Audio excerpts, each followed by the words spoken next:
Welcome to the Deep Dive, where we take a stack of sources and really try to pull out the most important nuggets of knowledge just for you. Today we're taking a plunge into the deep and, let's be honest, often perplexing literary worlds of James Joyce. Ah, Joyce, yeah. A towering figure, definitely. Famous for novels like Ulysses and, of course, Finnegans Wake works that are, well, incredibly complex, but also brilliantly innovative. Exactly.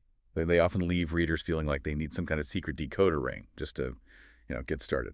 And that's really what we're going to explore today, isn't it? What if the key to navigating these literary labyrinths isn't just literary theory or biography, as many have traditionally assumed? What if it's something far older, far more unexpected, an ancient mystical tradition that Joyce seems to have deliberately woven into the very fabric of his masterpieces? You got it. We're talking about Kabbalah. Now, for a long time, the common academic wisdom, you could say, was that Joyce actually moved past all that spiritual stuff, that his early mystical interests were just, a youthful phase he grew out of. The standard line. Right. But our deep dive into the sources reveals, well, a strikingly different picture. It suggests a far more profound and enduring influence. So our mission today is to unveil how Kabbalistic concepts, particularly the intricate tree of life, which you can think of as a kind of mystical map of divine creation. Yeah, a cosmic structure. Precisely. And specific sephirot, which are like divine energies or stages on that tree, specifically Keter, the crown of pure potential, Chokmah, the spark of wisdom, Tiferet, the heart of beauty and balance, and Hud, representing majesty and form. How these were subtly yet profoundly woven into his later works. This isn't about just finding little allusions here and there. It's about a hidden architecture, maybe even a secret blueprint. Indeed. And the evidence suggests Joyce, far from abandoning mysticism, appears to have actually utilized it. He used it to construct a universal and deeply symbolic landscape, especially for what he called his Irish racial archetype. He seems to have found in these esoteric systems a powerful system of relations, as one source puts it, something that reinforced and expanded his literary themes, giving them a kind of cosmic presence that, frankly, many critics have simply overlooked or perhaps dismissed. So why does this matter to you listening right now? Well, this isn't just some dry academic exercise in, esoteric literary analysis. Not at all. This is really an invitation to see how unexpected, profound influences can shape artistic creation. And maybe, just maybe, it can offer you a powerful new lens for understanding complex narratives in your own life. Absolutely. Get ready for some potential aha moments here. Things that might illuminate Joyce's genius in a new way, and perhaps even inspire a new way of approaching dense information generally. Finding those surprising connections that often lie just beneath the surface. It's really about unlocking the unseen, isn't it? That's a good way to put it, yeah. Okay, so we've hinted at this hidden world of mysticism shaping Joyce. But like we said, for a long time, the common academic wisdom was that Joyce actually moved past all that spiritual stuff, that it was just a youthful phase. What does our deep dive really reveal about this prevailing view?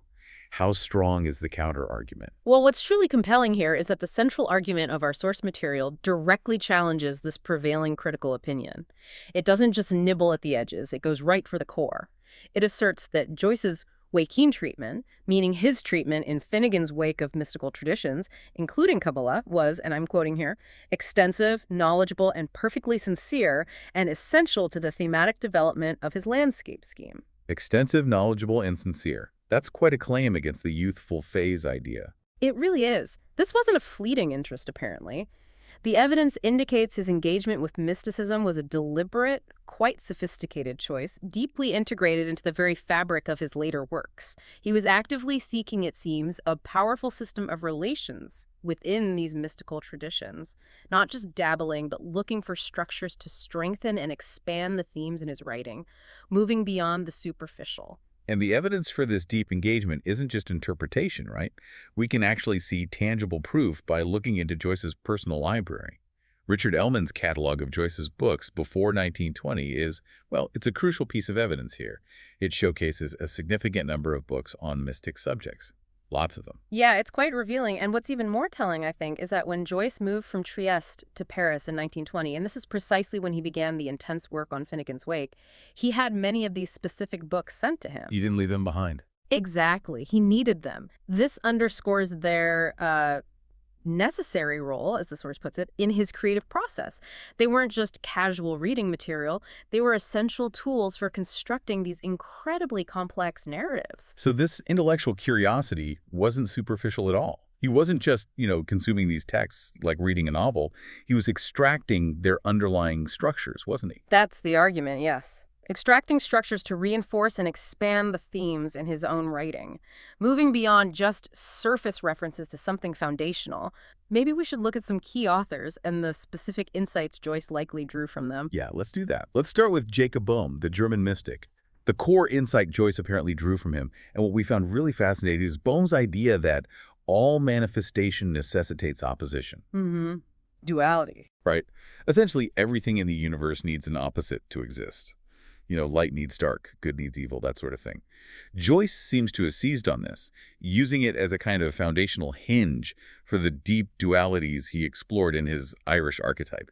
It shapes his entire narrative world in many ways. And you can even find little textual hints in Finnegans Wake, apparently. Things like the phrase, the key signature, which one source suggests is a possible nod to Boehme's book, The Signature of All Things.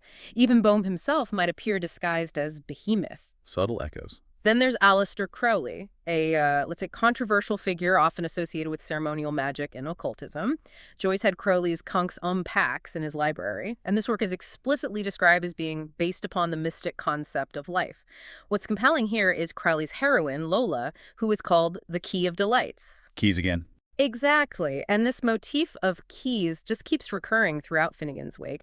It seems to symbolize access to hidden knowledge or unlocking certain meanings. For instance, you'll find phrases like the keys to, given, and that French line, moi j'ai trouvé la clé dans les champs, I have found the key in the fields. It strongly suggests Joyce was drawn to this idea of unlocking deeper truths or dimensions. And the stylistic parallels are pretty striking too, aren't they? Crowley's Wake Tale, as it's called, featured marginal notes in Hebrew and Latin. Right, just like Joyce did. Yeah. It's a technique Joyce mirrored in Finnegans Wake's famous Night Lesson section, which also incorporates marginal notes. It's almost as if he was picking up on these subtle, maybe hidden, communication styles found in occult texts. And Conks Pax even includes references to the Brethren of the Rosy Cross, hinting at Rosicrucianism, which is another stream of Western esotericism focusing on inner transformation and, again, hidden wisdom. Okay, so Boehme, Crowley, who else? H.P. Blavatsky. Yes, Madame Blavatsky, a titan of Theosophy. Her works Isis Unveiled and The Secret Doctrine were also in Joyce's collection. Blavatsky had this grand theory. She theorized that the secret laws of Egyptian mystics, who she believed were mentors to the Irish Druids, interestingly, and the ancient Hebraic Kabbalah, all originated from a single, lost, old book from Atlantis. Atlantis, okay. So this raises an important question, doesn't it? Why was Joyce interested in such seemingly disparate mystical traditions? You've got German mysticism, Egyptian lore, Theosophy, Kabbalah. It suggests he was clearly seeking something unifying, doesn't it? A powerful, perhaps universal system of ancient wisdom underlying all these different paths. And his known fascination with Egyptology lines up really strongly with Blavatsky's ideas. Apparently, Joyce had an intense reaction to the discovery of Tutankhamun's tomb in 1922. Right when he was starting Finnegans Wake. Exactly. And he expressed sentiments like the Assyrians and Egyptians understood the mystery of animal life better than Christianity, which he felt almost ignored the great subconscious life of nature. That suggests a search for a more primal, maybe more holistic understanding of existence, doesn't it? A connection to ancient wisdom that Blavatsky, in her own way, purported to provide. He was definitely looking for something deeper than what conventional religion offered him, a more cosmic understanding of life and nature. And this search for deeper truths, for maybe a spiritual counter-narrative, leads us directly to the really profound way Joyce depicts the Irish landscape itself. For him, it's clearly not just scenery, it's more like a canvas, isn't it? A canvas where an ancient mystic truth lies just beneath the surface of, imposed dogma. Absolutely. The mystic symbology of Kabbalah and its kindred traditions isn't peripheral at all in his work. Our sources argue it's fundamental to Joyce's depiction of polarities that are inherent in the archetypal Irishman's spiritual response to life. And he does this largely through his tree and stone imagery. The tree and the stone, okay. Yes. This archetypal Irishman, as Joyce termed him, experiences this profound spiritual dichotomy, almost a split in his very soul. Our sources explain this as a direct result of the opposing influences upon him of the exoteric doctrine of the Church of Rome, that's the outward dogmatic teachings, and the ancient esotericism of Irish folklore, the hidden mystical wisdom. So the official religion versus the older, deeper folk beliefs. Precisely. And in Finnegans Wake, it's explicitly stated that the esoteric laws of the Kabbalah and not of the Catholic Church are what hold sway. That's a pretty profound declaration about the true spiritual landscape of the work, wouldn't you say? It's like a quiet rebellion of ancient wisdom against imposed dogma. It really is, and it goes even deeper than that, according to sources. Kabbalistic belief, or at least some interpretations, suggests that Jesus himself was actually a mystic, learned in ancient secrets. Right, and that his original teachings were actually opposed to those of the Orthodox Church. Which directly challenges traditional Christian dogma, and aligns perfectly with Joyce's portrayal of spiritual conflict. There's that quote from the 19th century French mystic Papos. Oh yeah, that's a good one. Papus summed up this opposition quite eloquently. He said something like, "Religion is not a servitude imposed on man, it is a help which is offered to him. The priestly classes have always attempted to exploit, sell, and transform this help into an unbearable yoke." And the evangelical work of Jesus was aimed precisely at separating religion and the priest, or at least in returning the priest to his rightful place as minister or servant of religion. It resonates powerfully with Joyce's, maybe subversion is the right word, his subversion of established religious authority and his clear search for a purer, more direct form of spiritual connection for his Irish characters. So this deep undercurrent is really central to Joyce's vision. It's not just a critique of the church, is it?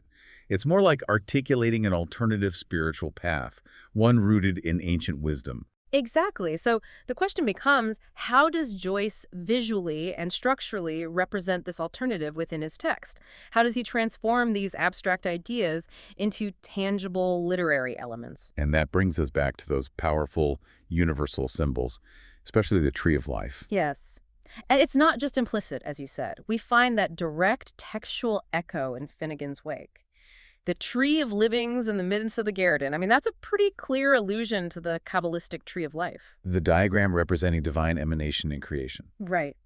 But Joyce, being Joyce, doesn't just stop there, does he? He merges this Kabbalistic tree with other significant cultural trees, like the Norse ash, the world tree, Yggdrasil, and, crucially, the Celtic oak, which held immense sacred power for the Druids. So he's weaving traditions together. It seems so, symbolizing a kind of universal connection between heaven and earth, uniting different cosmologies under one overarching symbol of spiritual growth and connection. Robert Graves' description of the oak fits perfectly here, doesn't it? About its roots going as deep as its branches rise. Making it emblematic of a god whose law runs both in heaven and in the underworld. Yes. That reinforces the Hermetic as above, so below principle, suggesting Joyce is tapping into a profound cross-cultural understanding of cosmic interconnectedness, where the earthly realm mirrors the divine. It's like saying these spiritual truths are reflected everywhere, from the deepest earth to the highest heavens. A powerful image. And this dualistic representation of the tree and stone is absolutely central for getting your head around the psychological and spiritual landscape of Joyce's characters and the Irishman's spiritual condition he explores. It's the primary way he presents and expands upon the theme of spiritual dichotomy. Yeah. Right? The confrontation between ancient mysticism and exoteric church doctrine played out right there in the novel. Yeah, this dualism is essential. The tree and stone aren't just static symbols in the background. They feel like active participants in Finnegans Wake's schemes of metamorphosis, transformation, and metempsychosis, the transmigration of the soul. They're constantly defining the Irishman's spiritual condition, depicting his inner conflict. So the tree that represents paganism, ancient mysticism, spiritual liberty. That's the idea. It represents ancient druidical mysticism, pagan lore, and the positive spiritual condition of the soul, free, connected to nature. And it's intimately connected with Anna Livia Pluribel, ALP, the river goddess figure. She, as the spiritually liberated mystic, identifies with leaf imagery and the tree, fostering her mystical contact with the elemental landscape. She's even described as leafy. And you see references to ancient pagan spring rites returning, like "Our maypole once more where he rose of old," signifying a resurgence of older, more natural forms of worship. There's even that line, "The elm that whimpers at the top told the stone that moans when stricken." The elm, a symbol of mystic lore, reveals secrets to the stone, maybe highlighting how ancient mystics held the secrets of Kabbalistic letters before Christians rejected them. And historically, the tree was incredibly powerful during Druidism in Ireland, wasn't it? A symbolic, sacred feature in religious rites and divinations. Absolutely. Trees associated with birth, like the silver fir and elm, are linked to A, the Irish letter of birth. The elm is specifically the tree of birth in post-Christian Ireland, connecting ancestral memory to these natural cycles. And there are hints of pagan rituals, too, like the Oak King sacrifice. Yes, references to the Oak King being ritually destroyed on June 24th, St. John's Day, with mistletoe seen as a phallic emblem of vitality chopped down by a golden sickle by Gallic Druids.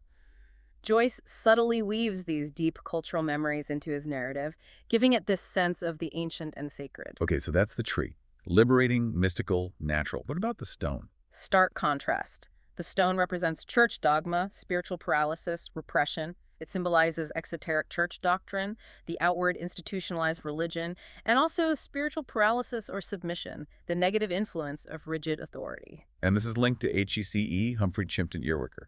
Often, yes. HCE, in his spiritual paralysis, is frequently associated with the stone, depicted as struggling against dogmatic discipline. He's called the Erse Solid Man of Ireland, with Stone, Peter, and St. Patrick as his Christian coats, sort of emphasizing his confinement within the church's structure. And this struggle is right there in the text. Deeply embedded. That phrase, "May the treath we tale of live in stony," it could be interpreted as pagan lore, the treath, surviving even in stony Christian ground, subtly resisting suppression. And the white stone ever hurtle-turtled out of heaven. That's linked to the Book of Revelation, representing the disciplinarian attitude of God and the church to man, a harsh judgmental force. There's also talk of a large flat stone that early Christian Irish struggled against. Yes, described as the tombstone of the pagan nation which the advent of the church has condemned to destruction. It's quite stark. The church is depicted in this reading as having murdered HCE spiritually, replacing his natural pagan vitality with a rigid, deadening dogma. Wow. And the origin of these potent tree and stone symbols might even be traced back to a specific book. Possibly. James Atherton suggested they derive from Joseph Sheridan Le Fanu's The House by the Churchyard, a book Joyce's father actually owned. Le Fanu describes the royal arms cut in bold relief in the broad stone over the porch, and the village tree that stalworth six elm. But Joyce, characteristically, plays with these Oh, absolutely. He replaces Le Fanu's bowering ivy with creepered ivy. A small change, but loaded.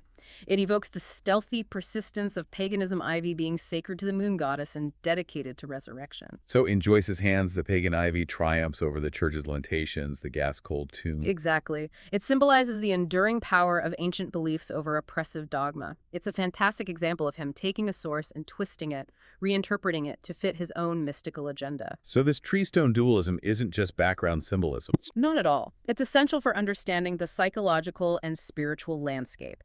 They are active participants in the wake schemes of metamorphosis and metempsychosis, constantly defining that Irishman's spiritual condition. It's a powerful way of exploring that deep-seated spiritual conflict. Okay, so if we're talking about these deep spiritual undercurrents and hidden blueprints, we really have to look at how Joyce seems to literally construct his universe from Kabbalistic principles. It feels like he's starting right at the beginning, doesn't it? Rooting his universe in the Kabbalistic concept of the infinite source. Yes, absolutely. We're talking about Ein Sof, which is Hebrew for no end or the infinite. It's the concept of the unmanifest God in Kabbalah, the absolute unknowable source from which the 10 Sephirot, the divine emanations, flow. And this isn't just us interpreting, is it? Joyce puts it right there in the text. He does. We find phrases like Ein Sof, this upright one, and also Fadi Un, Enoch Thortig, and so on in Finnegans Wake, which explicitly link the text to this foundational Kabbalistic concept of the infinite primal source. And he mentions the Sephirot directly, too. Yes, the text refers to 10 questions, 10 Sephiroth of the Kabbalah.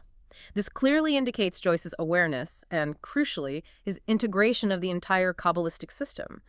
It wasn't just a passing familiarity. He seems to have known this system intimately and was consciously deploying it. Okay. So from this infinite source, Ein Sof, the Sephirot emanate, starting with Keter, the crown. That's right. Keter is the highest Sephira, the very first emanation from the Ein Sof, or the infinite light. It represents pure potentiality, the ultimate divine will before it takes any form. Think of it as the ultimate spiritual blueprint, the seed of all creation. Pure light, almost. Exactly. It's often described as radiant, brilliant light that transcends human perception, a pure spiritual essence. Its divine name, Ea, Asher, Ea, revealed to Moses from the burning bush, I am that I am, speaks to this ultimate, ineffable source. So how does this concept of Keter, this pure potential, echo in Joyce's work, even if he doesn't explicitly name it all the time? Well, if we connect this to the bigger picture, Keter represents that divine blueprint before creation, the ultimate potential.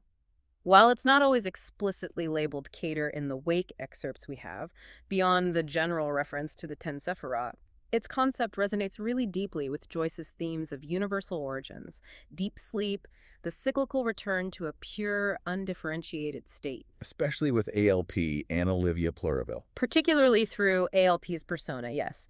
As the white or moon goddess, she's described as returning after great deep sleep re-rising and a white night high. And there's that line, whitest night mortal ever saw. This really captures that sense of primal, unmanifest light and ultimate potential. It embodies the spiritual purity often linked to Keter's symbolic color, translucent white. It's the silent, hidden beginning of everything. Okay, from the crown of pure potential, we move to the first spark of creation, right? Chokmah, or wisdom. Yes, Chokmah, the second Sephira. It's the first power of conscious intellect and subtle manifestation, emerging from Keter's pure potentiality. It's described as wisdom coming from nothingness, and often identified as the father principle ever ready to initiate action. It's the divine thought, that initial flash of insight that gives rise to form. So this is about initiation wisdom, the masculine principle maybe. How does Joyce weave this initiating fatherly wisdom into his narrative? Is it direct or more thematic? Again, it seems more thematic, a current flowing through characters and motifs rather than constant name-dropping. In Hermetic Kabbalah, Chokmah is associated with analytical thinking. It's the root of Judgment, a pillar of stability. Its god name is Yah, and its archangel Raziel is said to reveal divine secrets. Secrets again. Always secrets with Joyce. Now, while the specific term Chokmah isn't explicitly found as a direct textual element in our sources for Finnegans Wake, the concept of wisdom is incredibly important. Think of Finn McCool, for example. The salmon of wisdom. Exactly. Gaining wisdom from the salmon of wisdom after eating the nuts of knowledge. That directly links wisdom to primal initiation and even resurrection. And then there's HCE. The father figure. Right. As a father figure, an Earth's solid man, even though he's fallen and struggling, he embodies an archetypal masculine principle. Even in his struggles, it relates to initiation and that profound act of initiating creation, often through these paradoxical, cyclical means Joyce loves so much. It reflects that initial spark of intellectual power bringing potential into subtle manifestation. Okay, next we arrive at Tiferet, beauty. This one sounds key. It's identified as the central sephira on the Kabbalistic tree of life. It really is central, known for its beauty, yes, and considered the focus of the essential nature of man, his very consciousness of himself. It's the point of balance where all the higher energies come together to manifest in harmony. And this is where the tip motif comes in. That word appears throughout Finnegans Wake and has great significance. That's the connection the sources make. Campbell and Robinson, early commentators, interpreted tip as a dream transformation of the sound of a branch knocking against HCE's window, suggesting Mother Nature bidding for his attention. But the link to Tiferet adds another layer. A profound connection indeed. Tiferet embodies balance, the core of human nature, where divine and earthly meet. Its equivalent in the Lord's Prayer, on earth as it is in heaven, directly links to that Hermetic saying, that which is below is like that which is above. Making Tiferet a nexus for reconciliation and balance. Just what Joyce seems to be attempting in his work, finding beauty in paradox. And significantly, Tiferet is also associated with Jesus, the crucified man-god, symbolizing suffering, redemption, human consciousness. So Joyce's pervasive use of tip might be this constant, subtle reminder of the essential self, that Hermetic unity within the sprawling narrative, a kind of yearning for balance amidst the chaos. It certainly suggests that, a reminder of beauty and reconciliation, perhaps. Now let's move to another intriguing textual element, the word Hod, appearing in Finnegans Wake, specifically in a passage about HCE's fall and reconstruction. Yes, the lines are 1. He had to diet, the beetle. 2. He did themself, Hod's fush. 3. All ever the pelican hunted. Now, our source material doesn't explicitly declare this a direct reference to the Sephira Hod. given everything else. Exactly. Given Joyce's extensive and seemingly sincere use of Kabbalistic themes, its appearance in such a deeply mystical work, right alongside other clear Kabbalistic concepts, is certainly noteworthy. It raises the question. So what does Hod represent in Kabbalah? Hod is the eighth sephira, representing majesty and splendor. Crucially, it's a sephira of form, of intellect's expression, the concrete manifestation of ideas that originated in the higher sephirat. Form, manifestation, majesty, connecting that to HCE's reconstruction. It suggests a potential thematic resonance, doesn't it? The passage discusses HCE's creativity, his fall, and his subsequent reconstruction. He did his himself. This act of making or remaking oneself could be seen as related to the imposition of form, taking potential and giving it shape. So is it a deliberate, subtle nod from Joyce or just a linguistic coincidence? That's the million-dollar question, isn't it? We can't know for sure without Joyce telling us.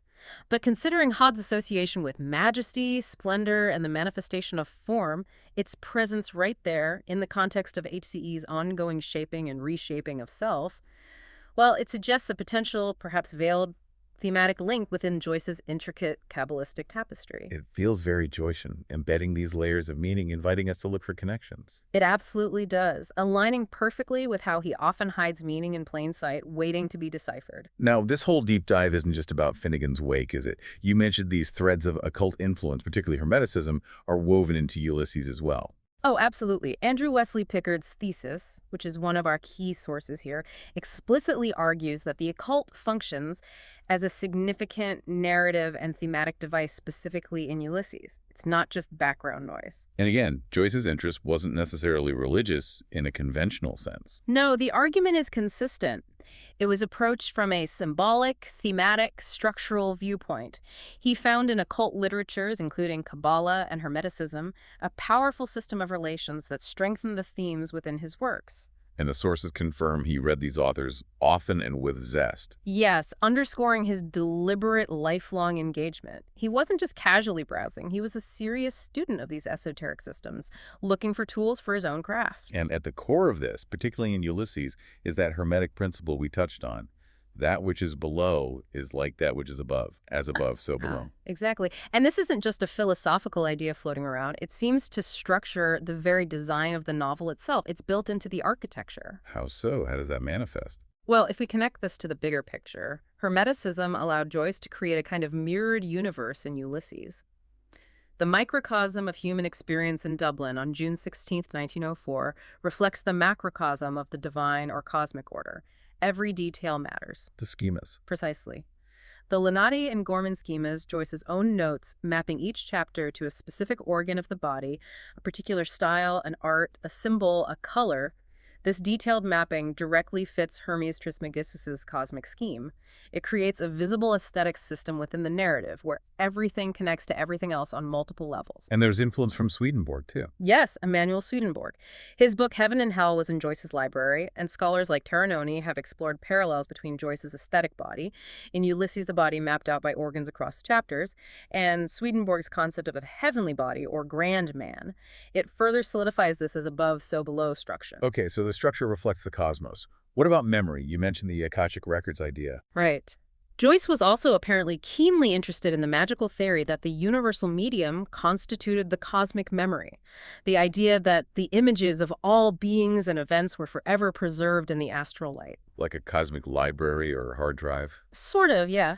Often called the Akashic Records, an ethereal record of everything that has ever happened, thought, or felt. So imagine that.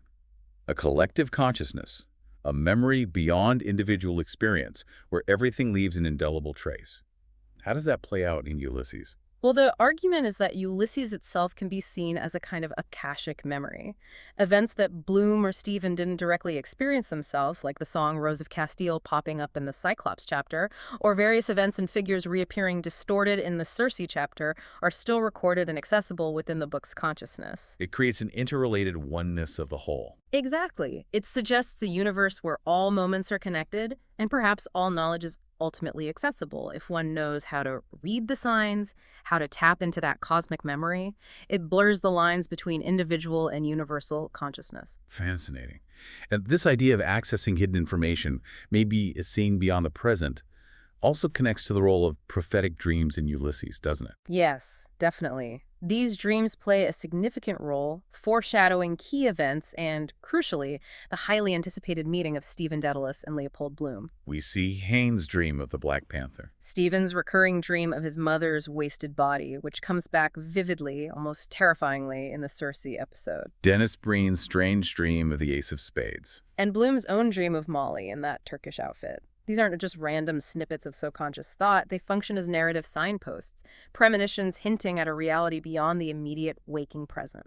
And this links to the idea of the uncanny, that Freudian concept.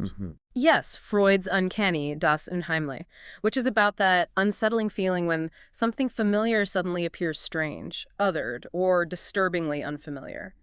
It's powerfully applied to the ghost of Stephen's mother, especially in Circe. She's simultaneously horrifying and yet weirdly homely, implying this sense of divorce or exile from what might be perceived as the normal. It's that chilling feeling of the familiar made strange. And vampirism gets mentioned too. Yeah, as a related substratum, vampirism, connected to ghosts and the uncanny, seems to bubble under the surface in Ulysses, particularly associated with Bloom in some ways, and definitely informing Gertie McDowell's mix of fear and desire in the Nausicaa chapter. It adds another layer of unsettling supernatural undertone to the everyday events. And Stephen himself gives us a clue to this way of perceiving things, doesn't he? In Proteus, that command, shut your eyes and see. A brilliant line. It highlights this unique narrative style that our sources call the adiaphane. Adiaphane, what does that mean exactly? Well, it's the opposite of seeing through the diaphane, which means transparent, clear. Adiaphane refers to seeing through something opaque, something not clear. It suggests a different kind of seeing, maybe more intuitive, more mystical, where clarity actually emerges from concealment, from darkness. That's a powerful idea. Challenging conventional perception. It really is. It suggests deeper truths are often veiled, hidden, requiring a different kind of apprehension. It aligns perfectly with the root meaning of occult itself, to hide. This narrative style creates, as the source says, increasing reader involvement and a thematization of sense perception. The darkness-blackness in nighttime episodes like Nausicaa or Circe connects directly to this occulted narrative where clarity emerges from concealment. So it invites you, the reader, to perceive beyond the obvious surface, to find meaning in the shadows and the unsaid. Precisely. It's a profound way to engage with the hidden dimensions of the story, the things not explicitly stated but felt or intuited. So this really feels like the beating heart of Joyce's Irish landscape, doesn't it? This land and its people caught in this eternal tug of war between the strictures of Rome and the deep-seated mystical call of their pagan past. That's a great way to put it. The core conflict, as we've discussed, is Joyce's depiction of the archetypal Irishman's spiritual response to life, which he sees as fundamentally shaped by these opposing influences. The Roman Catholic Church's exoteric doctrine, the outward, public teachings, and the ancient esotericism of Irish folklore, those hidden, magical, often nature-based traditions. And this conflict isn't just abstract or thematic. It's rooted in actual history for Joyce, isn't it? That year, 1132 AD. Yes, that date crops up repeatedly in Finnegans Wake and is highly significant. It marks the Synod of Kells when the Irish Church formally aligned itself with Rome. For Joyce, this seems to represent a pivotal moment, a schism that split Irish spiritual allegiance between the followers of the Catholic Church and those who remained, in essence, pagan and Celtic at heart. A foundational divide in the Irish soul that just keeps resonating. Exactly. And he personifies this divide, this permanent conflict within the Irishman, through that archetypal confrontation between figures like the Archdruid, representing ancient druidical mysticism, and St. Patrick, embodying the exoteric church doctrine. It's presented as both a defense and indictment of this divided spirit. Yes. And again, the church is sometimes portrayed quite starkly as having effectively murdered HCE spiritually, replacing his natural, perhaps chaotic vitality with a rigid, intellectualized dogma. And this sense of conflict, of cycles, of opposites needing each other, this isn't just thematic, it's structural too, drawing on philosophers like Vico, Bruno, Nietzsche. Absolutely crucial. This structural framework shows Joyce's belief that history isn't linear, not just a simple progression forward. For him, it's a series of interconnected cycles and oppositions, perpetually influencing and reshaping the present. His work itself aims to be a cycle wheel, slowly unfolding history, repeating and transforming it. He used Giambattista Vico's The New Science as a kind of trellis for Finnegans Wake. That's the classic interpretation, yes. The four books of the Wake mapping onto Vico's ages of gods, heroes, and people, culminating in the ricorso, that return and renewal that completes the cycle, famously making the last sentence of Finnegans Wake flow right back into the first sentence. A perfect cyclical loop. Incredible. And this cyclical view extends to philosophy, too. The coincidentia oppositorum. Yes, the coincidence of opposites, or the coexistence of irreconcilables. Philosophers like Nicholas of Cusa and Giordano Bruno, both thinkers Joyce studied, believe that almost all things are made up of opposites. One opposite is the reason that the other opposite pleases and is desired. So opposites aren't just in conflict. They need each other, define each other. Exactly. And Finnegans Wake, arguably more than any other work, really endeavors to encompass this very ambivalence, this grand tapestry of contradictions where opposing forces are interdependent. And Nietzsche fits in here, too. To further reinforce this, yes, we know Joyce was acquainted with Friedrich Nietzsche, the philosopher of cyclical process, and, as Yeats memorably called him, that strong enchanter. Nietzsche's concept of the eternal return deepens this theme of recurrence, suggesting these cycles aren't just historical patterns, but an inherent, inescapable part of existence itself, driving all events and transformations. Okay, so we have cycles, opposites. Right. What about language itself? This is where Joyce's genius really shines in that Kabbalistic light, isn't it? Yeah. He doesn't just use language. No, he treats it as a living, generative force, absolutely packed with hidden meanings, very much like the Kabbalists viewed the Hebrew alphabet and the Torah. It becomes an act of linguistic creation itself, a search for the genetic source of both humanity and meaning. That's a great way to think about it. This brings us squarely to linguistic mysticism, which is a core tenet of Kabbalah. The belief that God actually enacted creation through the Hebrew language, through the letters of the Torah, making every Hebrew letter, word, number, even accent contain Jewish mystical meanings. The Torah itself is seen not just as a text, but as a divine name, a powerful living document. And Joyce was clearly inspired by this philological spirit, this deep reverence for language as a source of meaning. It seems undeniable. Think of P.W. Joyce's book, The Origin and History of Irish Names of Places, which apparently deeply inspired James Joyce. There's that famous quote comparing topography and typography. Oh, yeah. The Face of a Country is a book which, if it be deciphered correctly and read attentively, will unfold more than ever did the cuneiform inscriptions of Persia or the hieroglyphics of Egypt. It perfectly encapsulates Joyce's own approach, doesn't it? Seeing every word, every place name, every landscape feature as a clue, a sign pointing to deeper truths. And this linguistic mysticism takes a very earthy, almost primal turn in Finnegans Wake with Shem the penman, Shem's fecal creativity. Right. He writes with his own feces and urine substances equated with mud from Mam, the Mother Earth figure, and he draws the Vesica Pisces, that ancient symbol of intersecting circles representing the divine feminine in birth, on his own body. It sounds shocking, but there's a deeper meaning. The interpretation is that this seemingly vulgar act actually displaces biological reproduction with textual creativity. Yeah. He imitates the biological creativity of the original sin, like Adam and Eve, but he is Christ-like in that he does not participate in sexual reproduction. It's a profound, if deeply unconventional, portrayal of creation, elevating the bodily and the base to the level of sacred text-making. Wow. And this connects back to Ulysses, too. Stephen's famous lines in Proteus. Beautifully, yes. Those lines encapsulate this concept of genetic and cosmic origins. The chords all link back, strand and winding cable of all flesh. That is why mystic monks, will you be as gods, gaze in your omphalos. The omphalos, the navel, the center, the origin point. Exactly. And then, hello, Kinch here. Put me on to Edenville. Aleph, Alpha, not one. This passage links all existence back to its primordial, perhaps divine source, the umbilical cord, the first letters of alphabets, Aleph, Alpha, the beginning, not one. It's like a deep, interwoven tapestry of being. Individual life connected to the cosmos and the very genesis of language. A beautiful intersection of biology, mysticism, and linguistic origin, all hinting at a kind of genetic source for all meaning, embedded within language and life itself. Well, we've certainly journeyed deep into James Joyce's literary cosmos today. We've revealed, I think, how Kabbalah seems to have served as a profound and crucially sincere influence, a kind of hidden blueprint for Finnegans Wake and providing significant thematic undercurrents in Ulysses. We really have. We've seen how Joyce, far from abandoning mysticism, appears to have masterfully integrated ancient wisdom into his works, using the Kabbalistic tree of life as perhaps an overarching structure, merging ancient and universal cosmologies in a way only he could. And we've uncovered the specific resonance of certain sephirot, Keter, that pure potentiality of the unmanifest divine, echoing in ALP's primal cyclical nature. Chokmah, the initiating spark of wisdom, visible in figures like Finn McCool and the archetypal, if struggling, father figure of HCE.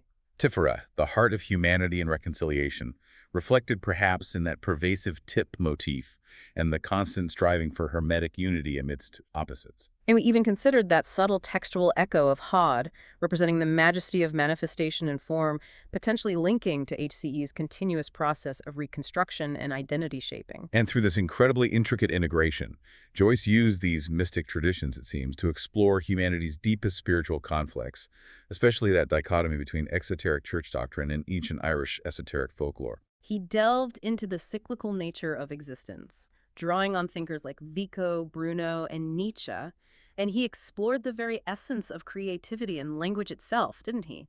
Blending Irish folklore with universal esoteric knowledge to construct this deeply symbolic and resonant landscape for his Irish racial archetype. Ultimately, this perspective really transforms how we might approach Joyce, doesn't it? His works aren't just incredibly challenging novels anymore. No. With this Kabbalistic lens, we can perhaps see them as intricately crafted mystical texts in their own right, designed maybe to be deciphered and reread, continuously revealing new layers of meaning, much like Kabbalists themselves engaged with the hidden meanings of the Torah. It turns that density into profound depth. It invites an ongoing dialogue with its hidden layers. Joyce becomes this kind of literary alchemist, transforming the raw materials of language, myth, and tradition into something uniquely brilliant, something golden. So a final thought for you, our listener. Next time you encounter a complex work of art, or maybe a dense piece of research, or even just a puzzling situation in your own life, perhaps ask yourself, what hidden patterns, what unexpected systems of thought, what secret blueprints might be subtly shaping its deepest meanings? How might seeing the unseen, looking for those underlying structures or unexpected influences, transform your understanding? How might it lead you to your own aha moments? Keep exploring, keep looking beyond the obvious. Find those surprising connections that make the world, and certainly its literature, so richly complex and ultimately endlessly fascinating.